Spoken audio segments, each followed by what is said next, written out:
José Miguel Rafael Nepomuceno Ramos de Arreola y Arizpe nació el 15 de febrero de 1775 en San Nicolás de la Capellanía, hoy ciudad Ramos Arizpe, en el actual estado de Coahuila. Fue el menor de 9 hijos. Comenzó sus estudios en el Seminario de Monterrey, donde se ordenó sacerdote en 1803 y después de que llegó a doctor en cánones, el obispo de Monterrey, Primo Feliciano Marín de Porras, se opuso a que le dieran una canonjía en la catedral y lo envió de cura al pueblo de Real de Borbón. Vivió entre los campesinos, adiestrándolos en técnicas agrícolas. En las elecciones para las Cortes de Cádiz de septiembre de 1810, fue elegido diputado por Coahuila. Las Cortes de Cádiz se hicieron porque en 1808 Napoleón invadió España, haciendo renunciar a la corona al rey Carlos IV y a su hijo Fernando VII, forzando la cesión de la corona española a su hermano José Bonaparte. A pesar de que sobre el papel la coronación de José Bonaparte era legal, muchos españoles no lo reconocieron como rey de España. Por esta oposición surgieron las juntas provinciales, después la Real y Suprema Junta Gubernativa, y luego la Regencia, que convocó a las Cortes en Cádiz para cuidar el poder real hasta la restitución del rey español. El 24 de septiembre de 1810, en su primer decreto, las Cortes proclamaron que eran depositarias del poder de la nación y que eran el poder constituyente. Dicha proclama entrañaba la creación de un orden jurídico y político nuevo y revolucionario. En realidad, las Cortes tenían la intención de restar poder al rey y eran una asamblea representativa. Ramos Arizpe estaba en la Ciudad de México porque había ido a arreglar asuntos personales. El obispo de Monterrey, Primo Feliciano Marín de Porras, lo acusó de abandonar su iglesia y logró que fuera apresado por el arzobispo virrey Francisco Javier Lizana. Ramos Arizpe se defendió a sí mismo. Estaba en esa situación cuando fue elegido por votación diputado a las Cortes de Cádiz por Coahuila y personalmente consiguió el apoyo del obispo virrey para partir de inmediato a España. Al llegar a ocupar su cargo como diputado a las Cortes de Cádiz, defendió a las castas porque los españoles peninsulares se oponían a sus derechos. Propuso que a los indígenas se les reconociera como ciudadanos y que se hicieran las diputaciones provinciales, que son la base de los estados. Su interés por la libertad de prensa lo llevó a proponer una revisión a fondo de la reglamentación de dicha libertad. Solicitó concretamente que se definiera cuáles eran las leyes fundamentales de la monarquía que no podían ser atacadas en los impresos. Se pronunció por el sistema federal y sobre la educación pública dijo que era uno de los primeros deberes de todo gobierno ilustrado y que solo los déspotas y tiranos sostienen la ignorancia de los pueblos para más fácilmente abusar de sus derechos. Describió la situación del sistema educativo en los territorios mencionados y se lamentó de mantener al hombre en una brutal ignorancia para poder ser esclavizado. La Constitución de Cádiz se firmó el 19 de marzo de 1812 y España se convirtió en una monarquía constitucional. Entre otras cosas, la Constitución tenía un modelo de sufragio indirecto y estructurado en 3 niveles: la parroquia, el municipio y la provincia. Proclamó la igualdad jurídica de todos los españoles, la inviolabilidad de su domicilio, las garantías penales y procesales y abolió la tortura. Promulgó el derecho a la educación, reconoció la plena igualdad entre los ciudadanos de la península y los de América y la libertad de imprenta. Un decreto del 22 de febrero de 1813 abolió la Inquisición. El 11 de diciembre de 1813, Fernando VII fue restablecido en el trono por Napoleón y regresó a España en marzo de 1814. Estaba previsto que las Cortes se reunieran por primera vez en Madrid, pero el rey no quiso reconocer un órgano que mermaba su poder.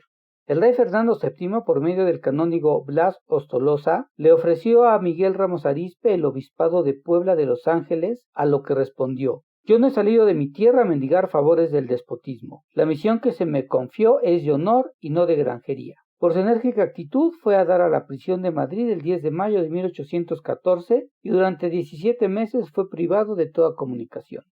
Con el apoyo de altos mandos militares, funcionarios, una parte de la jerarquía eclesiástica y casi un centenar de diputados que apoyaron un texto conocido como el Manifiesto de los Persas, el 4 de mayo de 1814 Fernando VII suspendió la Constitución, disolvió las Cortes, derogó su obra legislativa y persiguió a los liberales. Ramos Arizpe fue sometido a juicio, acusado de traición al rey y de estimular las insurrecciones de Chile, Buenos Aires, Caracas, Santa Fe, Quito y México. Después de más de un año en las cárceles de Madrid, fue trasladado al monasterio cartujo de Porta Coeli, cerca de Valencia. Estuvo preso sin condena hasta que la Revolución Española de 1820 derogó al régimen absolutista y lo puso en libertad. Aunque se le identificó con los liberales, encauzó su actividad dentro de los márgenes institucionales, lo que lo salvó de la horca. Mantuvo su postura de fidelidad al rey y de acatamiento del juicio condenatorio. Durante el tiempo de su reclusión, Ramos Arizpe trabó amistad con Juan de O'Donoghue, otro liberal recluso por apoyar la revolución durante el sexenio absolutista. Lucas Alamán, que tenía buena relación con Ramos Arizpe y otros liberales, dijo que estos influyeron para que Juan de O'Donoghue fuera nombrado virrey en lugar de Apodaca, pero con el carácter de jefe político superior. Juan O'Donoghue era un irlandés de gran importancia en la masonería. Restituida la Constitución de 1812, los diputados que la defendieron fueron declarados beneméritos. Ramos Arizpe escribió: «No pudieron ni debilitar las fuerzas de mi espíritu, ni aun quebrantar mi robusta salud». Fernando VII decidió jurar la Constitución de Cádiz y Miguel Ramos Arizpe volvió a las Cortes. Fue el diputado novohispano más activo. Regresó a México en diciembre de 1821. Cuando llegó, ya se había firmado el Plan de Iguala, los Tratados de Córdoba y el Acta de Independencia del Imperio Mexicano. También ya se habían hecho las elecciones para el primer Congreso Constituyente. Aunque hizo varios intentos desde Coahuila, no logró incorporarse a dicho Congreso. Entre sus anécdotas está que cuando llegó a Saltillo, el pueblo quitó las mulas del carruaje para tirar del coche. Se bajó y les dijo: «No vengo desde España a que mis paisanos me sirvan de bestias de tiro. O vuelven a poner las mulas o nos vamos todos a pie». Tanto por testimonios de algunos testigos de la época como posteriores, se sabe de su afiliación e identificación con sociedades secretas o masonería, de su pertenencia a la Gran Logia del Águila Negra, que fue gran maestro orador en una logia yorquina, y que fue el principal promotor para la fundación de lo que se conoce como el Rito Nacional Mexicano en marzo de 1826. Y que dentro de la masonería encabezó el Partido de los Imparciales en las primeras elecciones intermedias para la conformación del Congreso General de 1827. Ramos Arizpe había sido nombrado chantre de la Catedral de Puebla el 22 de agosto de 1820 en Madrid, pero su nombramiento no lo hizo efectivo sino hasta mayo de 1822, cuando su nombramiento como diputado por el partido de Saltillo fue rechazado por el Congreso. Iturbide fue nombrado emperador por el Congreso encabezado por Valentín Gómez Farías el 19 de mayo de 1822. Después, el exrealista y ex amigo de Iturbide, Felipe de la Garza, fue el primero en levantarse en su contra. Hay que decir que 2 años después, Felipe de la Garza fue quien lo capturó y fusiló. Algunas fuentes dicen que Ramos Arizpe estuvo detrás de este levantamiento y que estuvo maniobrando para que fracasara el imperio.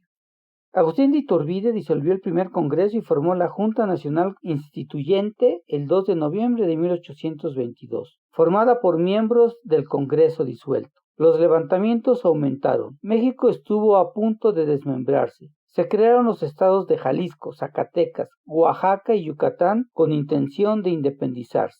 El 1 de julio de 1823, un congreso se reunió en Guatemala y declaró que las provincias de Chiapas, Guatemala, San Salvador, Honduras, Nicaragua y Costa Rica eran independientes de España, de México y de cualquier otra nación. El nuevo país tomó el nombre de Provincias Unidas del Centro de América. México perdió sus territorios y por las luchas internas no se hizo ningún intento por recuperarlo. Iturbide restauró el Congreso el 3 de marzo de 1823 con el argumento de evitar mayor derramamiento de sangre. Curiosamente, 58 diputados del antiguo Congreso Constituyente, la mayoría de ellos miembros de la Junta Instituyente, ahora estaban en el nuevo Congreso, pero con otra ideología. Cambiaban de bando y de idea según sus intereses y conveniencias. El 19 de marzo de 1823, Iturbide abdicó al trono imperial y el 30 el Congreso nombró un triunvirato con el nombre de Supremo Poder Ejecutivo, integrado por Nicolás Bravo, Guadalupe Victoria y Pedro Celestino Negrete como titulares, y Mariano Michelena, Miguel Domínguez y Vicente Guerrero como suplentes, con el objeto de encargarse interinamente de dicho poder, y Lucas Alamán fue nombrado ministro de Relaciones para atender el problema de los movimientos autonomistas de las provincias. En mayo de 1823, el norteamericano naturalizado mexicano Stephen F. Austin, llamado después el Padre de Texas, presentó en Monterrey el plan de las bases orgánicas y fundamentales para el establecimiento de una república federada en el Anáhuac a Miguel Ramos Arizpe. A partir del 7 de noviembre de 1823, Ramos Arizpe fue miembro del Congreso y empezó la discusión para decidir qué tipo de república sería México. Los federalistas decían que la soberanía residía en los estados y en la nación de manera compartida. Los confederalistas decían que la soberanía radicaba únicamente en los estados. Los federalistas moderados, como Fray Servando Teresa de Mier, decían que la soberanía residía en la federación, pero no en los estados. Y los centralistas decían que la soberanía solo reside en la nación. Ramos Arizpe fue el más influyente en el Congreso y en los dos documentos fundamentales, el Acta Constitutiva de la Federación, el 31 de enero de 1824, y la Constitución Federal de los Estados Unidos Mexicanos. Lucas Alamán consideró que el Acta Constitutiva superaba a la Constitución por su brevedad y buena redacción, y que Miguel Ramos Arizpe había logrado sintetizar la Constitución de Filadelfia con sus antecedentes del derecho inglés y la Constitución española con su tradición del derecho público español y de algunos elementos de la Revolución Francesa. Tomó de la española la forma y el estilo oratorio y de la norteamericana el federalismo. Se pudo establecer en la Constitución de 1824, en el artículo 4, que la soberanía reside esencialmente en la nación y por lo mismo pertenece exclusivamente a ésta el derecho de adoptar la forma de gobierno que le parezca más conveniente para su conservación y mayor prosperidad. En el artículo 5 se establece que la nación mexicana será una república representativa, popular y federal, y el artículo 6 declara que sus partes integrantes son los estados libres, soberanos e independientes. Miguel Ramos Arizpe fue quien hizo esta propuesta.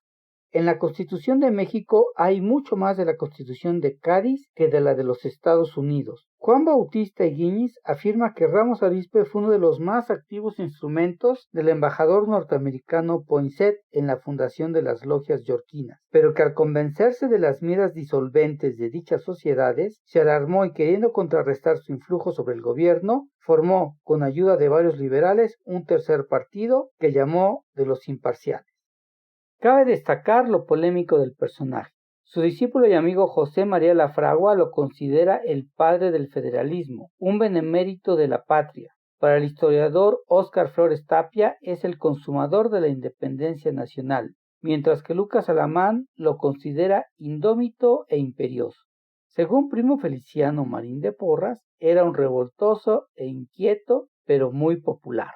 El mismo Ramos Arizpe adoptó el apodo de El Comanche, y sus amigos como Fray Servando Teresa de Mier lo llamaban El Chato. Lorenzo de Zavala también hizo una descripción crítica del personaje. Decía que no tenía conocimientos profundos, pero reconoce su talento y destaca su oposición a la monarquía, lo que Zavala consideró notable en un eclesiástico y canónigo de la Catedral de la Puebla de Los Ángeles.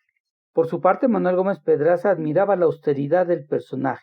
Su oposición en el Congreso fue su gran amigo Servando Teresa de Mier, quien consideraba la conveniencia de establecer un federalismo centralizado o un centralismo que evolucionara hacia un régimen federal. Ambos buscaban la unidad de la nación y temían su desintegración como había sucedido con Centroamérica. Ramos Arizpe triunfó y aunque en diversos momentos México ha tenido un federalismo centralizado, la definición del Estado mexicano es una república federal, lo que fue su gran aportación.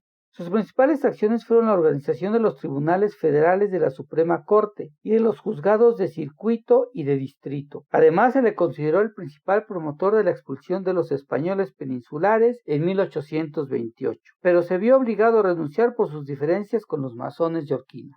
En 1830 se le nombró ministro plenipotenciario de México para ir a arreglar las relaciones diplomáticas con Chile, país al que viajó. En 1831 concluyó su misión al firmarse el Tratado de Amistad, Comercio y Navegación entre las Repúblicas de México y Chile. En 1831 ascendió a canónigo deán de la Catedral de Puebla.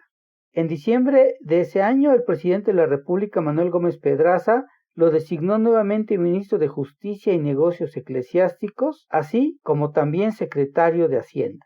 Preocupado como siempre por su tierra de origen, el 24 de enero y el 7 de mayo respectivamente, envió a 133 y 107 pobladores de origen mexicano a Texas, y el 23 de abril firmó la iniciativa para secularizar las misiones de California. Enfermo y decepcionado por el rumbo de los acontecimientos, se retiró a ejercer sus funciones catedralicias a la Puebla de Los Ángeles, desde donde presenció impotente la separación de Texas.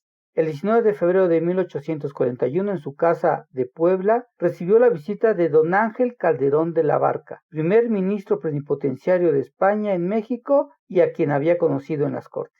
El 5 de noviembre de 1841 fue nombrado miembro del Consejo de Gobierno para la Junta Departamental de Coahuila y en 42 fue electo diputado al nuevo Congreso Constituyente. Sin embargo, por enfermedad no pudo asistir a las sesiones.